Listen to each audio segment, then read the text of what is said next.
Kaso yung click na to, lane filter tayo guys. Ayan si click 125 na persado.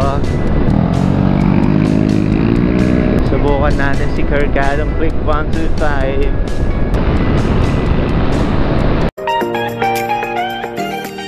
Uy! Magandang umaga sa inyo. Gamit na ulit natin si Pindot ang ating Honda Click 160. Kasi last week, mga nitong nakaraang araw, gamit natin si Scarlett.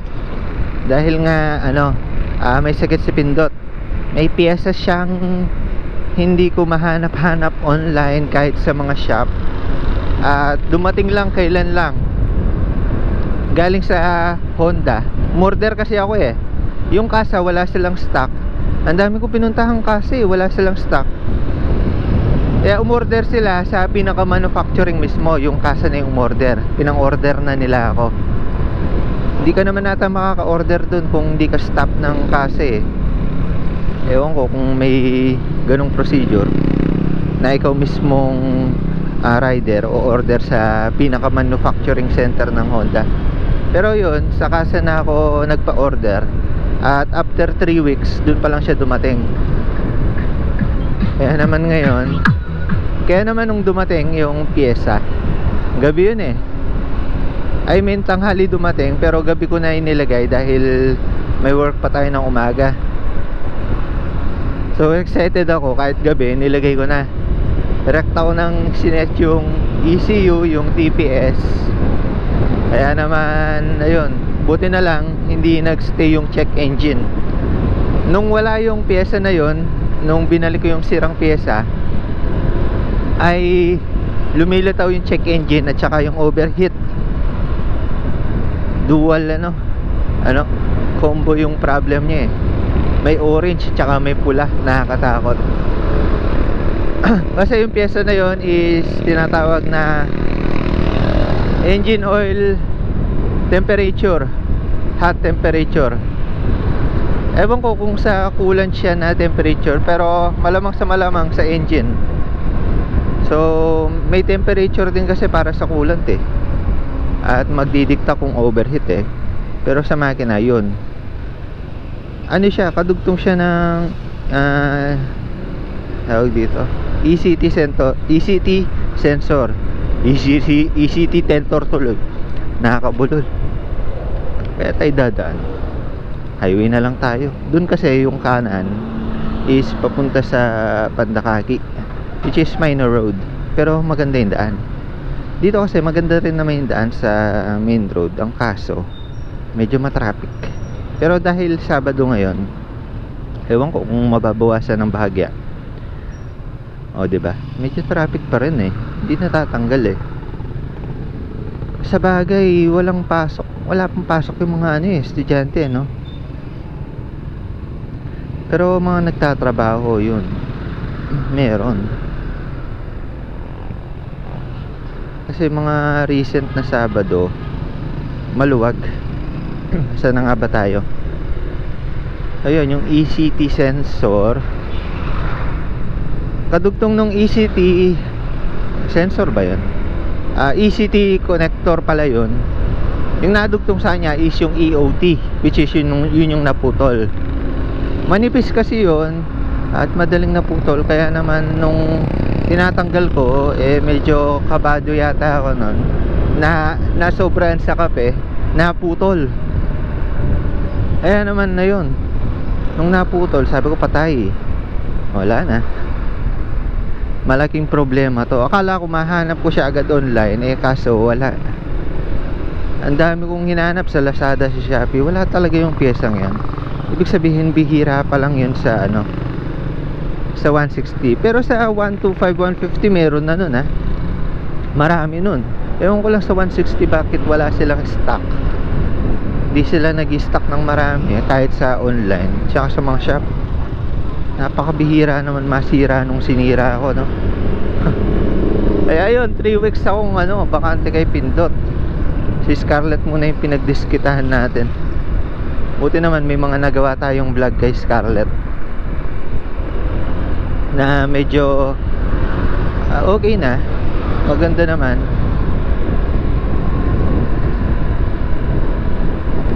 Ang init na ng 7:30. Pero yung bandang alas 6 pero depende naman sa panahon. Minsan may alis ako na alas 7. Kahit alas 7 na, makulimlim, maganda yung ulap. Though hindi pa naman masyadong mahapdi sa balat tong araw. Uy, bako. Yung problema ko lang kay Pindot, eto ngayon ko na nararamdaman yung suspension sa likod. Nararamdaman ko na paunti-unti. Nung unang kuha ko, ewan ko ba't hindi ko napapansin, pero ngayon napapansin ko na siya dahil galing ako kay Scarlett, diba? Si Scarlett, okay yung suspension niya. Kita nyo naman, stock pa yung rear suspension natin, yung shock natin. Hindi siya matagtag, kaya good siya gamitin, walang question. Pero ngayon, dahil palit-palit tayo, ramdam ko yung tagtag ng shock ni Pindot.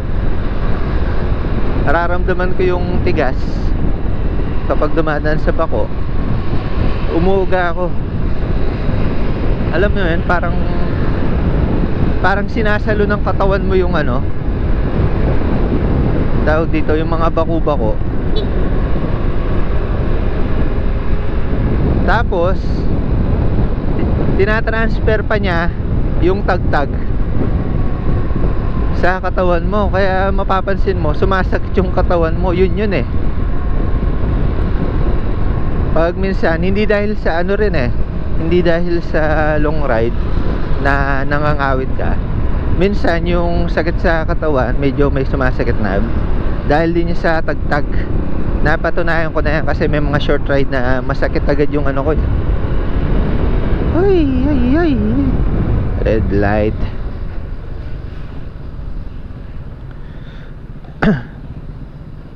Gamit tayo ng tawag dito, idling stop.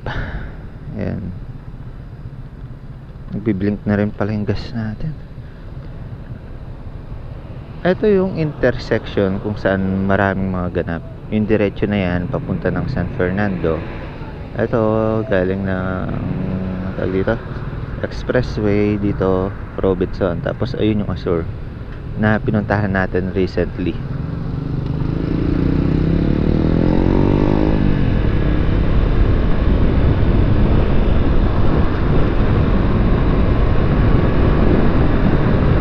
Pagkatapos dito may isa pang stoplight, kaya minsan hindi mo agad matotodo. Ayun, buti na lang green. Minsan hindi nagmamatch yan swertihan mo na lang kung mamatch. Ayan, ito na yung San Fernando. Ang dami ng mga dito Nandiyan yung Kingsborough International Convention Center. And Ford. Dito rin yung CLTV 36, BMW cars. Progressive na yung San Fernando.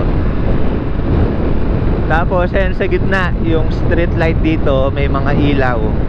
Ayan, dahil kaka Independence Day lang, yung design nila ngayon is flag.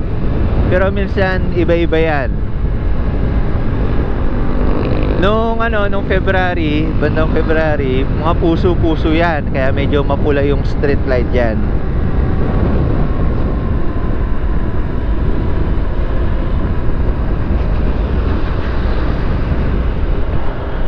Kaya pag dumadaan ako dito, or kung mapapadaan man kayo dito, buhay na buhay to pag gabi. Napakagandang tignan, lalo na kung maganda yung camera nyo, tapos yung dashcam nyo, dadaanan nyo yan, napakaganda. Meron din naman sa Angeles, mamaya pakita ko. May ganyan din silang parte na mga may design yung street light. Ayan, eto na may kakanan tayo dahil pupunta tayo ng Angeles. Ito yung pa-Angeles. Pero San Fernando pa rin to, malayo-layo pa bago mag-Angeles. Tinawag lang to ng pa-Angeles kasi ito yung way Angeles. Dati kasi akala ko pagliko mo sa likuan dun kanina, Angeles na. Ay! Ba't kaya may mga ganun, no? Yung mga tawag dito, Telcom ba yun? Yung mga may takip, ayan, no? Hindi ko pa na-research, ha. Pero bakit kaya nasa gitna sila ng kalsada? Siguro alam ko may magandang reason yan, pero minsan hazard eh. Ayan, no? Nasa gitna ng kalsada.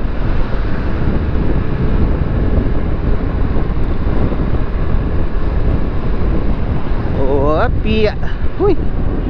Kanina nakapag-start na tayo mag-vlog. Kaso nakalimutan natin isaksak yung mic. Kaya naman ang dami ko nang pinagsasabi. Hindi ko alam. Wala palang magiging output yung audio.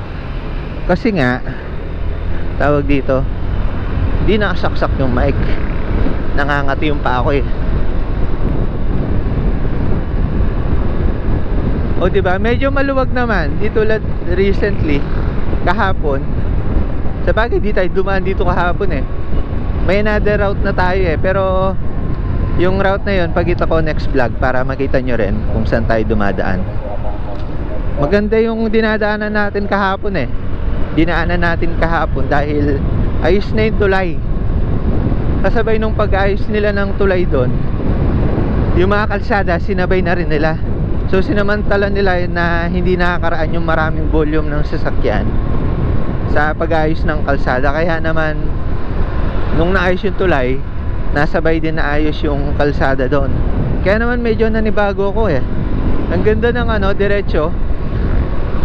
Walang obstruction. Pero ang prone lang doon, maraming mga mabibilis na sasakyan sigurado. Pero dahil malawak naman yung kalsada na yun, hindi naman tawiran talaga ng mga aso, tao. Excuse. Kaya naman safe na safe. Safe pa rin naman. Parang main road na siya eh, pero hindi siya main road. Pagkita ko next time. Uy, Wigo. Wigo ba yan? Ay, hindi. Yung minamanifest ko kasi guys, Wigo na kulay orange. Kaya pag nakakita ko ng Wigo na orange, kinikilig ako. Sabi ko, yan na yung next car ko. Ewan ko bakit gustong gusto ko yung Wigo na kulay orange. Nakukyutan ako eh. Feeling ko bagay lang yung orange na yun sa Wigo eh. Pag nakita ko siya sa Vios, sa Mirage, yung orange na kulay, parang napapangitan ako. Pero pag sa Wigo, ang lakas ng dating sa akin. Para siyang para siyang keychain na kotse. Kargado yung click na to. Kargadong click 125. Ang lakas na tunog oh. MT-85 siguro yan.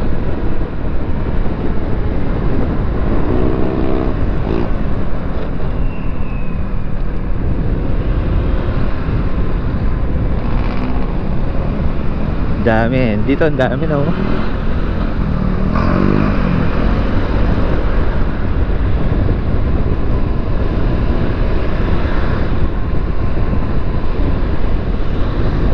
Ang daming mga sasakyan, mga single ngayon.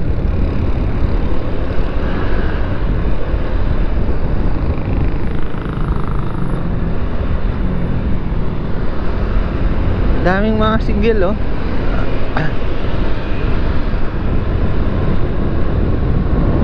Naipon siguro sa stoplight.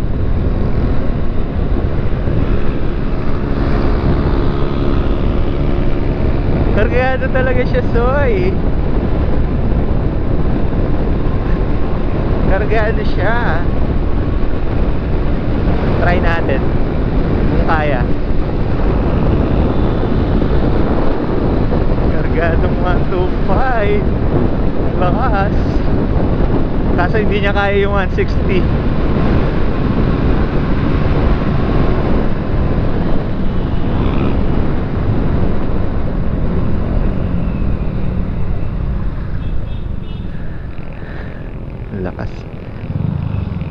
Ito naman, yung stoplight na to is papunta sa Mega Dike. So pag dumiretso ka doon, pa Mega Dike yan, kumaliwa ka. Ito naman, papunta ng Panip 1, bandang Mexico, sa Global City. Tapos yung diretso na to, ito yung Angeles proper. Daming dumadaan dito kaya naman yung stoplight medyo mahaba-haba rin. Ayan pa Mega Dike yung mga yan kaysa dadaan sila sa dinaanan natin, dediretso na sila sa Mega Dike. If ever gusto nilang pumunta ng Pagwagwa, Babacolor, ayan, shortcut na yan. Medyo maluwag naman kasi Mega Dike, walang masyadong obstruction dun, at dire-diretso lang. Daming volume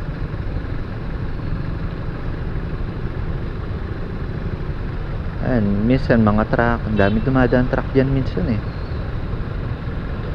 daming volume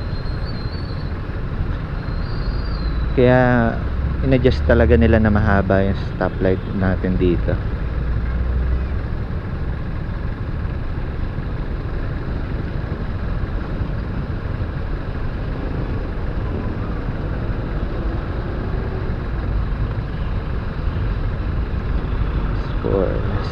Isang minuto pa. Ayan, yung sa gilid yan, dapat hindi na-obstruct yan kasi continuous lane yan yung mga kumakaliwa or kumakanan, dadaan dyan.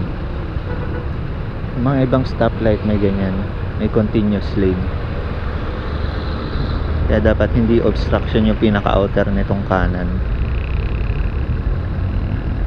Tapos dapat hindi ka nakapasok dyan sa yellow box. Hindi katulad nitong nakabike, nakapasok na siya hanggat maaari dito sa solid lang, solid white line, end line. Tatlong layer yan pwede pa doon sa pinaka pangatlong end line na puti malapit sa yellow box, pwede pa. Pero sa yellow box mismo hindi na pwede, dedicates na.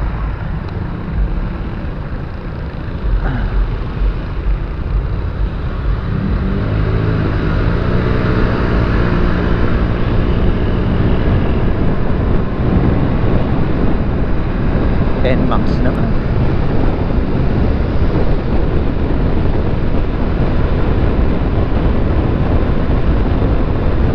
Ayun, sumakto yung stoplight dito.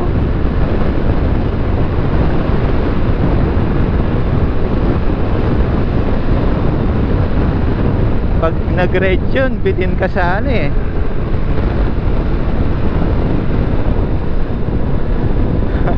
yung NMAX mahabol na rin.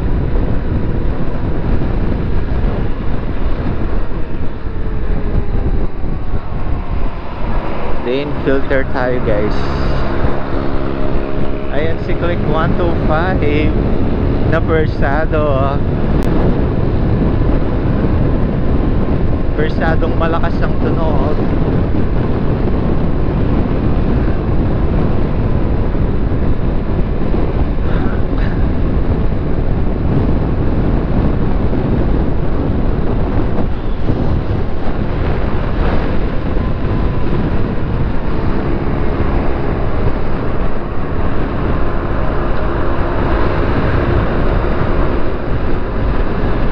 Malakas yung pagkakarga niya. Ay, meron pang NMAX sa likod. Parang may race na dito. Tatlo kami.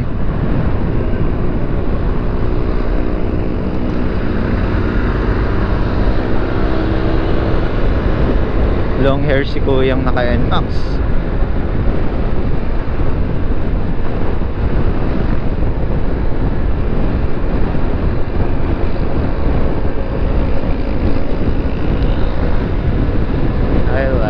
Diba? Wala masyadong sasakyan ngayon dahil Sabado. Ayan, alam mong maluwag kasi kung maraming volume ng sasakyan dyan, makikita mo clear, makikita mo na talaga puno, walang clear na space, walang clear na spot, dikit-dikit. Pero dito pa, medyo maluwag pa yan sa lagay na yan.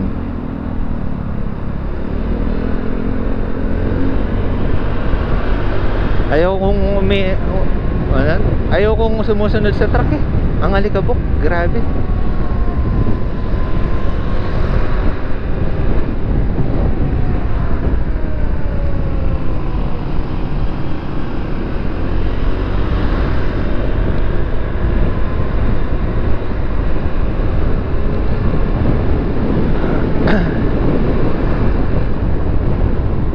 Stoplight na naman.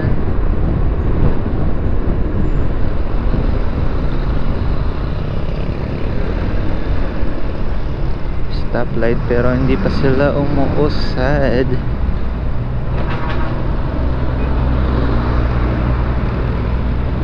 Uso ngayon, trending ngayon sa TikTok yung hindi ka pa umuusad. Ewan ko, nakalimutan ko yung caption eh. Naka-green naman pero hindi ka pa rin umuusad. Ano siya eh, may meaning siya eh. May deep meaning. Maganda yung meaning niya. About siya sa buhay. Hindi yung stoplight talaga yung tinutukoy niya.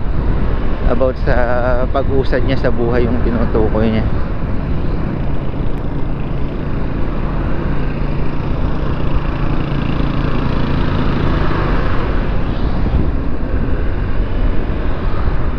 Huwag muna tayong umuwi, may mapilit. Huwag mapilit.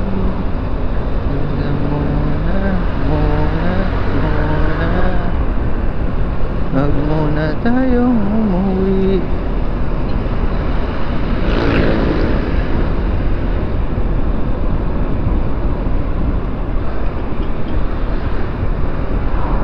Ay, mga plastic bottles, hazard kayo boys. Hazard sila.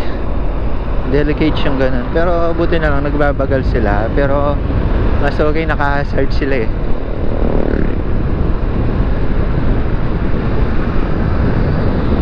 Ito na naman si long hair. Biglang sumulpot sa likod ko. Grabe na si long hair. May pinaglalaban siya.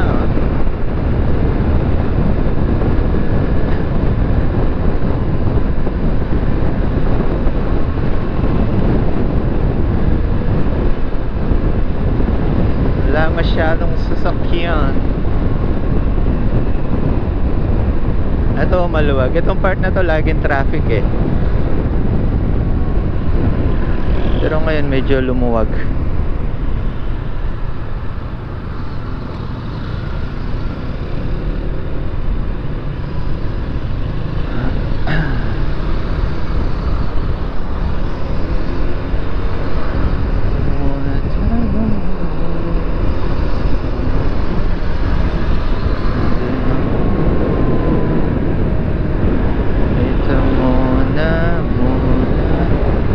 Ganda dyan sa orchard na yun ha. Pag may time punta ako dyan.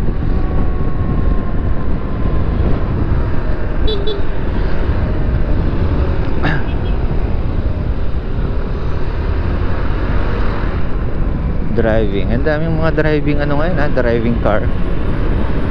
Alam mong pang driving lesson na car kapag may nakasulat na ano eh. Ayun. Driving ano. Potion, student driving. Pag may time nga eh, mag-a-apply ako. Nag-inquire na kasi ako sa driving school. Ang lisensya ko pa lang kasi is pang motor, pang 2 wheels. A1. Yun, wala pa ako sa B. Sa B kasi may 4 wheels na yun eh. So gusto kong padagdag. Nakalimutan ko yung term eh. Additional, parang ganun. Additional yung ano.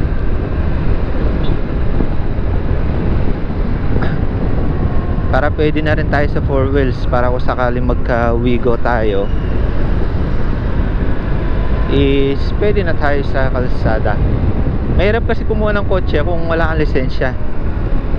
At saka parang thinking ko kasi, hindi ka magkakaroon ng kotse kung hindi mo inaasikaso yung lisensya. Kaya naman inaano ko yung sarili ko na kumuha ng lisensya para ma-push ko na talagang siguradong magkakakotse ako. Ay, excuse. Nuubo pa ako. Kasi kung wala kang lisensya, di ba? Parang ang ano mo nun, ang thinking ko, hindi ka talaga magkakaroon ng kotse. Kasi parang hindi mo ginagawa ng permit na or inaalaw yung sarili mo na magkaroon ng permit nga. Tama ba yung term? Para makapagmaneho. Di naman pwedeng wala kang lisensya tapos, di ba, ginagamit mo na yung ano mo, motor ka na.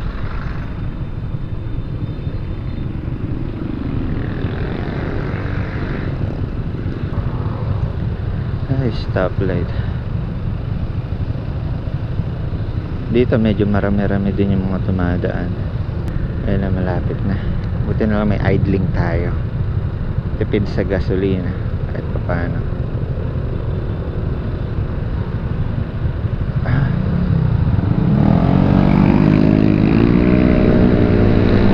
Subukan natin si ano.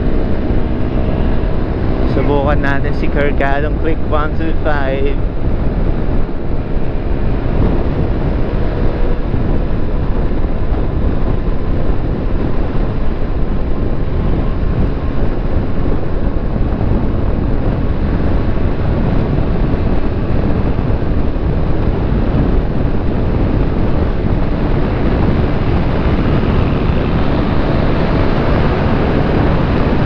Di talaga. Duluhan, Click 160.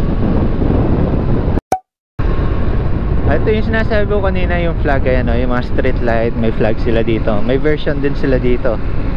Ayan, ewan ko lang kung ano yung mas maganda.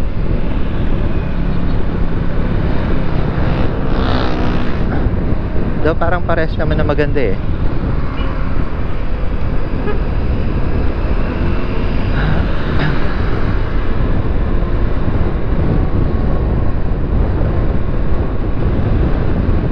Nandito na tayo sa Angeles. Actually kanina pa. Hindi ko na hindi ko napansin yung boundary eh.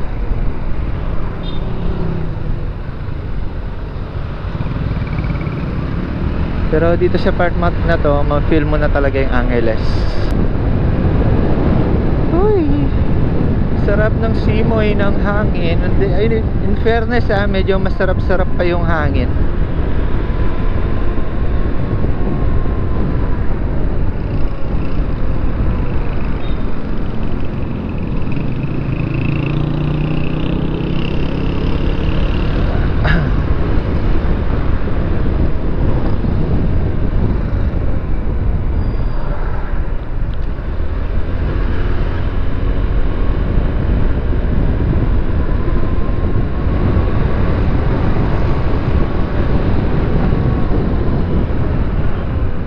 Sige, lipat.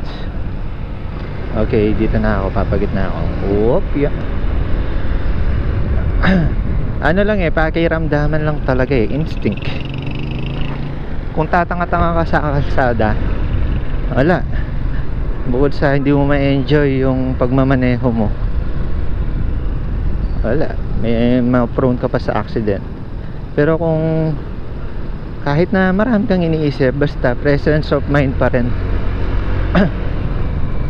Kagaya ng mga tips ko dati, dapat kabisado mo or alam mo yung nangyayari sa paligid mo, yung buong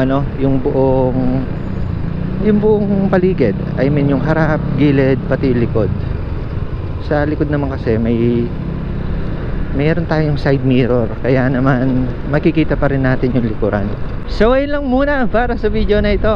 Medyo pinapaos na ako sa dami ng pinagsasabi natin at sobrang haba ng biyahe. The more you click, the more you know. Ride safe po sa inyo palagi at mag-iingat po kayo. See you. Bye bye.